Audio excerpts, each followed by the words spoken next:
بسم الله الحمد لله والصلاة والسلام على رسول الله وعلى آله ومن والاه وبعد. السلام عليكم ورحمة الله وبركاته. نلقى جرتني مي تك بالرئيسة ساقلين أسينا براج جتاجرة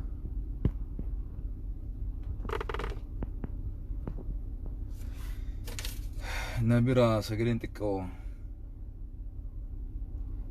وان جتاجروف يونا رجي سمي بريدة رجع جرتني ساقلين خيسا ما شاء الله قاري duraan dursee gaa akkuma meedha badhume xiqqashoonii ciccita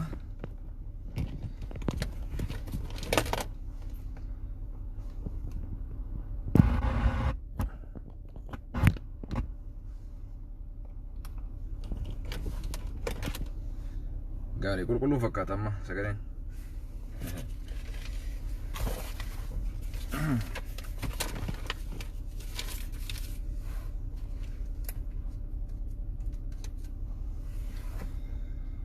خير إن شاء الله.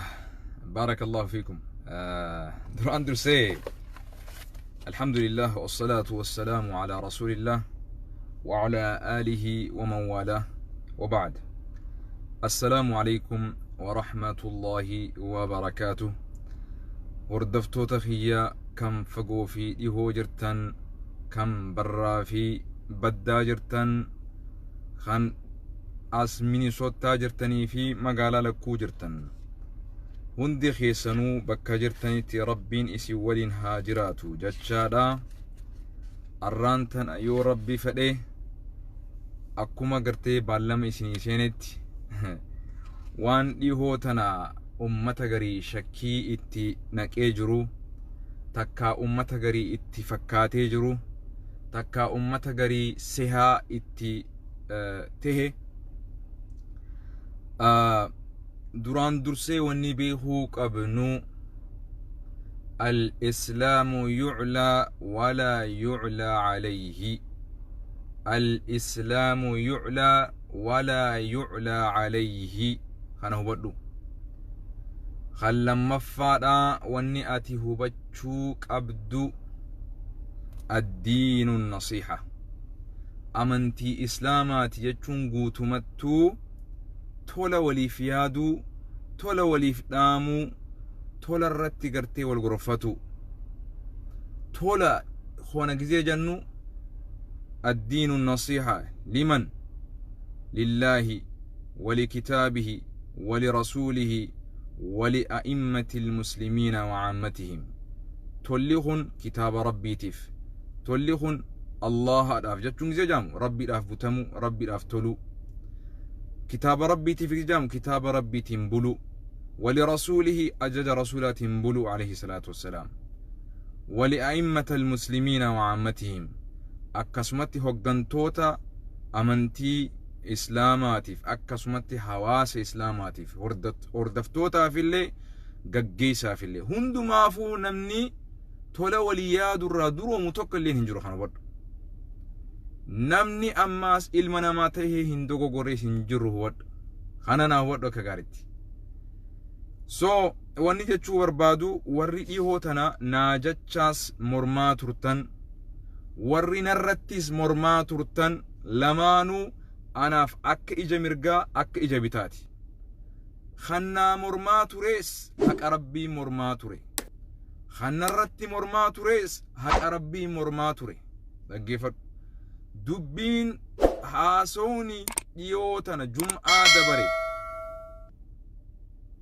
August 28 guyyaa jum'ata sa'a 7 fi cinaa na fakkaatti sa'a 7 fi cinaa moo kana capital Minnesota State achitti godhame haasawni ummata charchii 8 olii walit dhufnee ummanni muslimaatis afeeramee walit dhufnee tokkummaa sabummaa takkummaa namummaa takkummaa hawaasummaa tokkummaa biyyaa rorroo waliin qabnu miidhamaa fi cunqurfama nutti deemaa jiru waliin balaaleeffachuuf akka namuu amantaa isaatti rabbii isaa gaafachuuf rabbii isaa kadhachuudhaaf irree walii taanee tokkummaa keenyaaf achitti walitti qabamne san irratti haasooni an akka nama ummata muslimaa bakka bu'ee dubbadhetti kana homateefis sirrii jirta kanaaf homateefis sirrii jirta lamaanuu sirrii jirta maaliif haasooni achitti haasoome suni haasawa waliigalaati haasawa waliigalaa kana namni akkatti fudhachuu danda'a namni garii akkaataa biratti hubachuu danda'a namni garii immoo akkaataan ani fedhetti hubachuu danda'a khara lamattuu haasawa gartee baniinsa qabu kanamuu khara adda addatti hiikkachuu danda'u haasawa san keessa immoo wanni itti fedhame hubadhu aslii kitaabaa yoo dubbannu hundee irratti akka wal hin dhabne ummata keenya naa hubadha rabbiin subhaanahu wa ta'aalaa kitaaban inni rabbiin buuse kan nuti beeynuu fi ka rabbiin qofti beekullee hundeen asliin kitaabaa rabbii biraa buute hundeen aslii kitaabaa ka rabbiin subhaanahu wa ta'aalaa inna anzalna at-tawraat فيها هدى ونور يحكم بها النبيون الذين أسلموا جاء ربي دبته سورة مائدة خيستي هندين كتاب بني هندين توراة هندين إنجيل أما خنا أسبر التوراة دبت ربي سبحانه وتعالى نمني أنو ما هو فكين يف أكا أقيدة تينيرت أقيدة ربي في تقرتي ربي خررا وخايسا أقيدة رسولي صلى الله عليه وسلم ديمسا خنرا أني شكي قرودا في اللي أكا هنكمني أبدينا منا مالف أكيدان تيا أكيدا أهل السنة والجماعة الرسولات عليه الصلاة والسلام هندين أصلين كتابة هندين لال بكيتي ديبو قبدو كتابة خنا جزين أول كبيدو بردوان كتابة اتيس هندبلمين كتابة اتيس إراني رفامين كتابة namni tokkolleen ittiin dabalin namni tokkolleen irraan risin akka muslimatti kan nuti amannu ka itti hin dabalamin ka irraa hin irrifamin akka amantaa islaamatti kan nuti amannu kitaaba aslii hundee rabbii biraa bu'isan dhaggeeffadhu ka rabbiin subhaanahu kuni aqiidaa islaamaati so garii namaa sehaan akkitti fudhate yoon kitaaba san ol qabee dubbadhu bilisaanii gartee wannin an dubbachaa ture fi kitaabni waan harka jiruuf kitaabni an itti akeekaa ture suni kitaaba rabbii biraa bu'ee jechuu naaf hin hubanne namni kitaaba harkaa qabu san akka waan rabbii biraa yeroo ani dubbadhu sanitti gartee rabbiin subhaanahu wa ta'aalaa khaniin harkaa qabu san خاغرتي نمني هم بريسين خنمني غرتي اتهن وان دبلمو قبوس وان الرادفمو قبوس خنمني غرتي الكتابة سنتهم بريسين هن إرئيسين أكا وان أنا أكاسي قولي دبتتي سيهان نما أكاسي فرتيجو كتابني نتي أصليتي أمني نصارى دا خجنو أمني نصارى دا تكا أمني يهودا دا خجنو أصليتي خنغرتي ربي برا موسى تبوي خن ربي برا عيسى تبوي أصلي إنسان يجو خنيمو نمني كتابني أما هركاك أبو سن هندينو جتش ربي تيمي تيجو سندن دينيو خنا وبدا جتش أتشكي سجرسو هندينو جتش ربي تيمي تيجو سندن دينيو بدا خنا سو بدا hundinuu jecha rabbiitiis jechuu hin dandeenyu kana hubadha maaliif akka rabbiin nu barsiisetti kitaabni rabbii biraa bu'e sun eega ilma namaa harka bu'e ida'annaa qaba irraa hir'isuu qaba shaaramaa qaba walii haa gallu nuti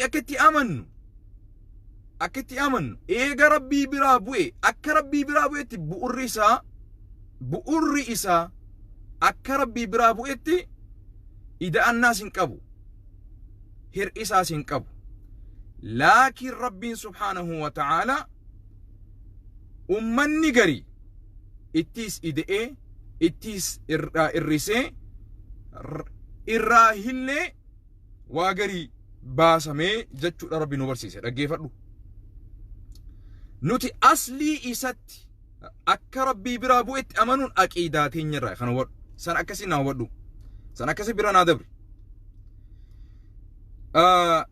تا نمني برالين كومتي جرا وني نمني برا كومتي مالي أمنتان تينيتون أصلين إسي duraan durse asliin isii amantaan adda adda nu taatus dhaggeeffadhu asliin hundee amantii kanaa bu'urri isii tokko bu'urri isii laa ilaaha illallah asliin hundeen amantii kana ambiyoonni hundiin waan irratti ergaman nabi Muusaa waan irratti ergame wantoonni gari ahkaamni gari wal haa dhabu malee asliin hundee kanaa bu'urri isii bu'ura tokko kana hubadhu kana na hubadhu laakiin achumarrattu hubannaan keenya wal dhaba jeetiin kaasee ture hubannaan ummanni obbaliyyan keenya kan sabaadha hubannaan isaan kitaaba saniif qaban ilaalchi isaan kitaaba saniif qaban hubannaan nuti akka muslimatti qabnu ilaalchi nuti kitaaba kanaaf qabnu wal dhaba kan achumattuun dubbadde nuti obbaliyyan sabaati nuti obbaliyyan dhalootaati nuti obbaliyyan ummata rakkoo tokko waliin qabuuti nuti obbaliyyan namoomaati walii haa gallu amantiin keenya adda kitaabni asliin hundeen isaa kan rabbii buraa bu'e sun kan nabi Ciisaa ama yeroo san kitaaba giseen qabdu nabi Ciisaa nuti akkatti beenu ergama rabbitti beene nabiyyitti beenallan jee dhaggeeffadhu inumaa sila akka dibeetitti akka haasawatti warri sila dubbatuu qabu isaani akkamitti isin nabi Ciisaa nabiidha jettaniin nuti waaqatti jennaan jee khasila gaafillee kaasuu qabu isaan ture dhaggeeffadhu inumaa da'awaatu achitti gaggeeffame akkaataa amantii teenya nuti itti hubanne isaan wal barsiifanne isinis akkaataa itti hubattan akkami jennee wal gaafachuudha malee kan muslimaa inumaa as biratti gaafiin isaatu hin jirtu jeetiin amanan hubannaa isaa yoo qalbii qulqulluudhaan gad hubatee ilaale jechuudha sun sani kan tabiraa tananni koomate takka keessattuu akkamumatti namni rabbii sodaatu jechuun nama safuu qabu jettaa namni je'ee komii kana kaasee jira safuu qaba jechuun rasuulli alayhi salaatu wassalaam maal jee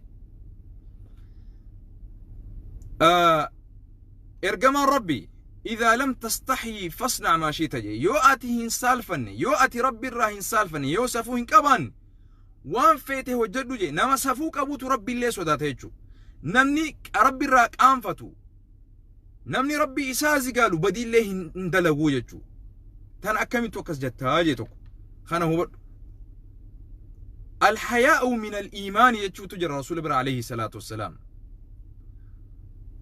bakka 70 meeqatti qoodame imaanni kuni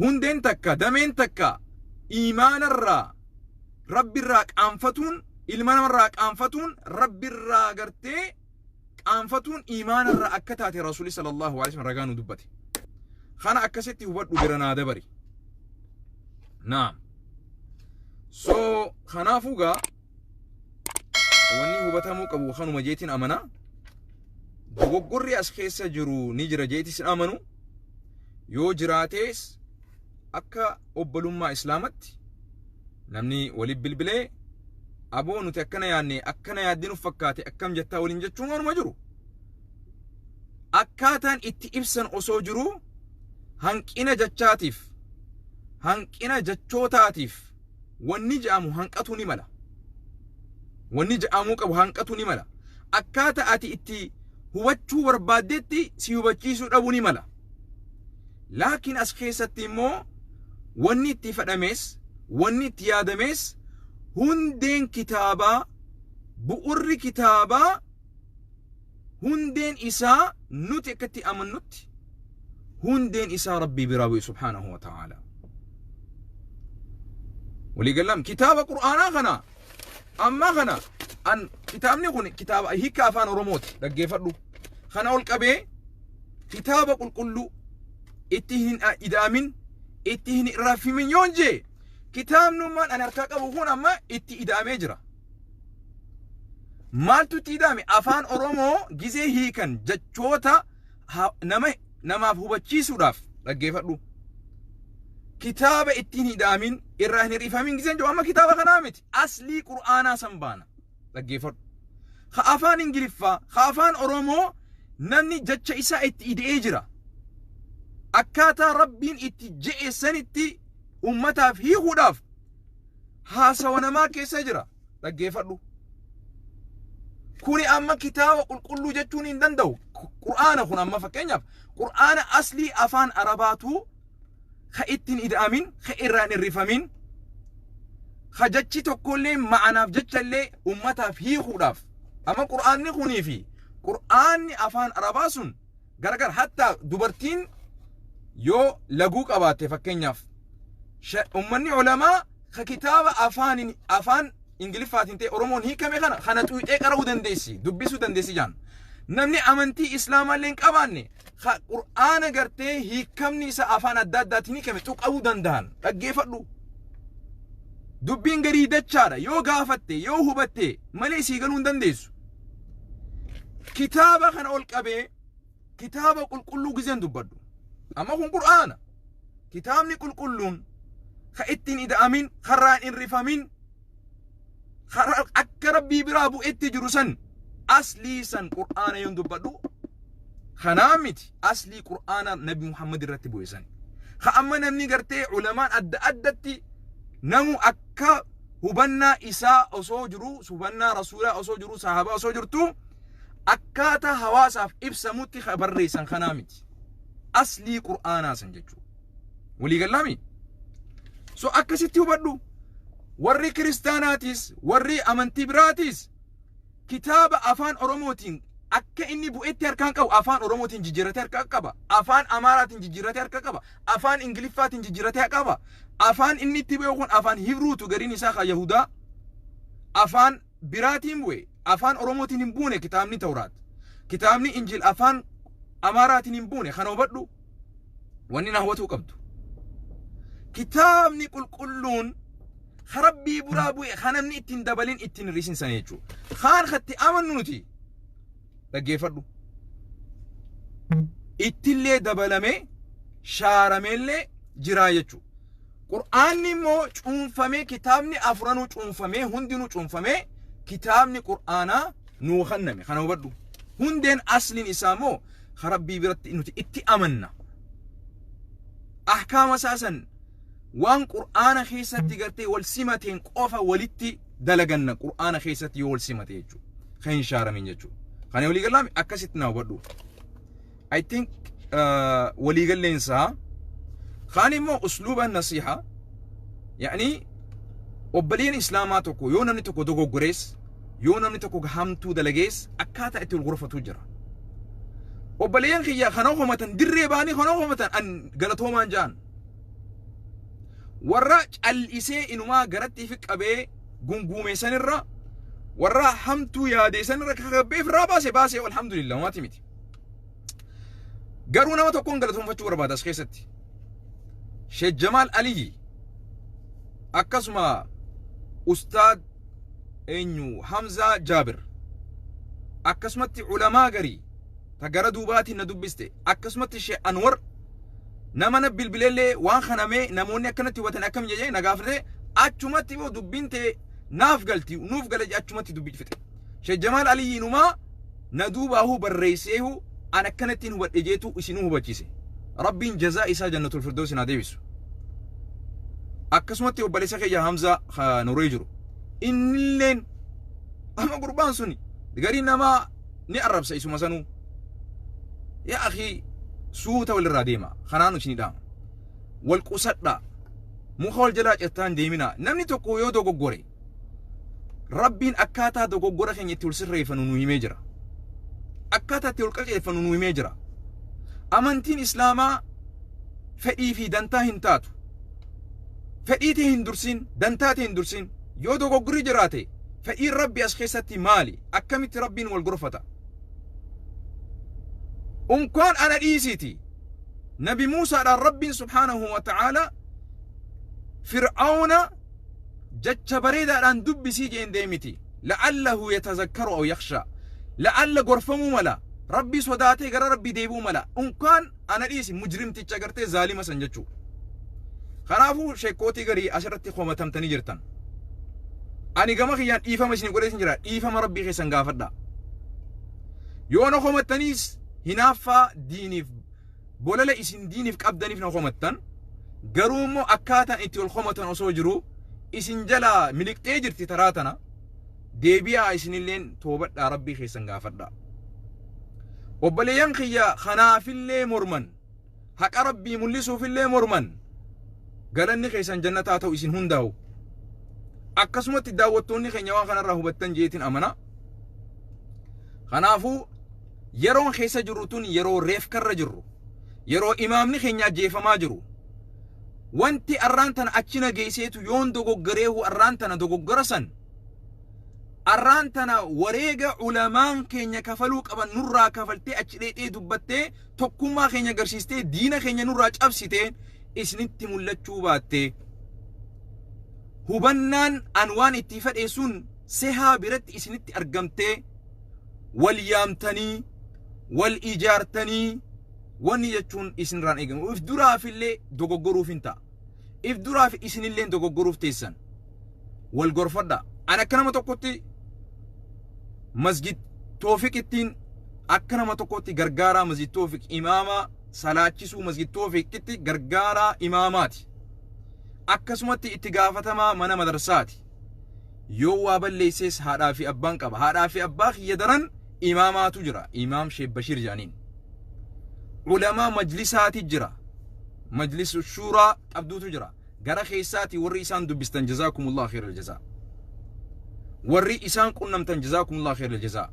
Yoo Sheekh Bashir birallee dadhabdan qunnamu sheekootii biraa ta magaalaa kana jirtu jira. Dubbistanii waliin nu fiddanii waan akkanaa yaanneeti waan akkanaa maal yadda ja'anii waliif bayaana godhuun kuni ana dhiisiti ulamaan na dura dabarte warra khalaxee jira. Kuni dogoggoruu waan wajiru kan hubadhu. Kana hubadhuun sinjee arrabni sabqul lisaani jira. Waan garii qalbiidhaan yaaddee afaanin jechuu dadhabdu jira. Qalbiidhaan waan ati itti feetee fi jechi kee waliif simatu dadhabuutu waa hedduu jira jechuudha. Kanaafuu if duraafillee wanniin isinii dhaamuwan. Maaliif wanni nuti kaampaaniin tun kaampaanii haadha kiyyaa fi abbaa kiyyaatii fi kaampaanii maatii kiyyaatii miti. Kaampaanii Rabbiiti. Hojii Rabbii hojjechaa jirra. Hawaasa keenya kabeela jiru beelarraa baasuuf yaalii godhaa jirra. Hawaasa keenya kan gudeedamaa jiru gudeeddarraa baasuuf yaalii godhaa jirra. Ummata kiristaanaa waliin miidhama tokko qabna. Ummata waaqeffataa waliin miidhama tokko qabna. Biyya walitti qabna. Firummaadha walitti qabna. Dhiigni keenya waliin gannaqamaa jira. Kaleessa waliin morminee, kaleessa waliin falmannee biyya teenya bilisa goone.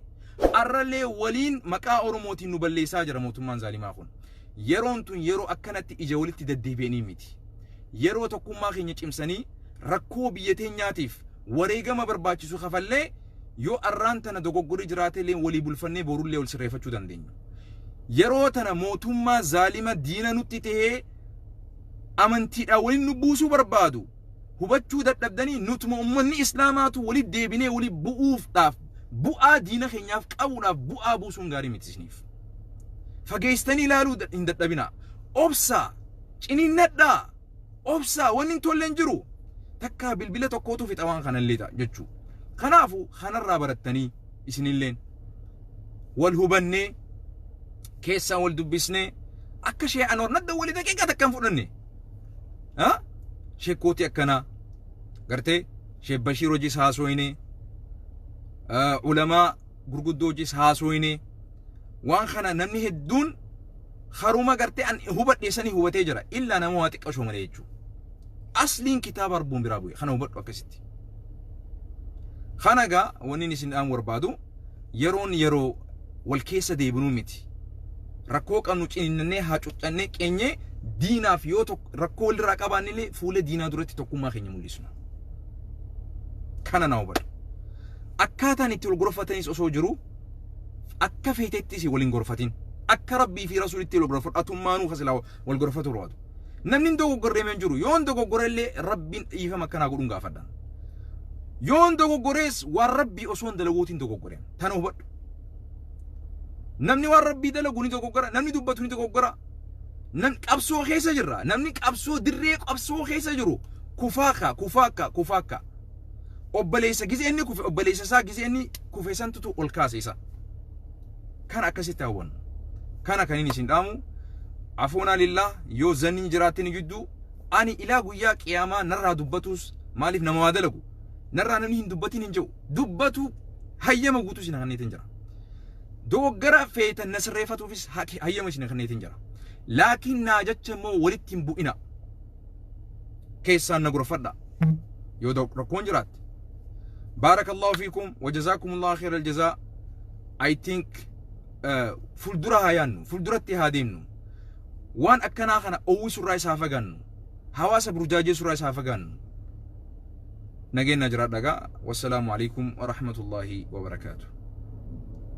Rabbiin biyya teenya nageenu haa godhu. Wanni kadhattan biyya nageenu godha. Teenyaa miti. Biyya nagee Rabbiin haa godhu kadhadhaa. Assalaamu alaikum.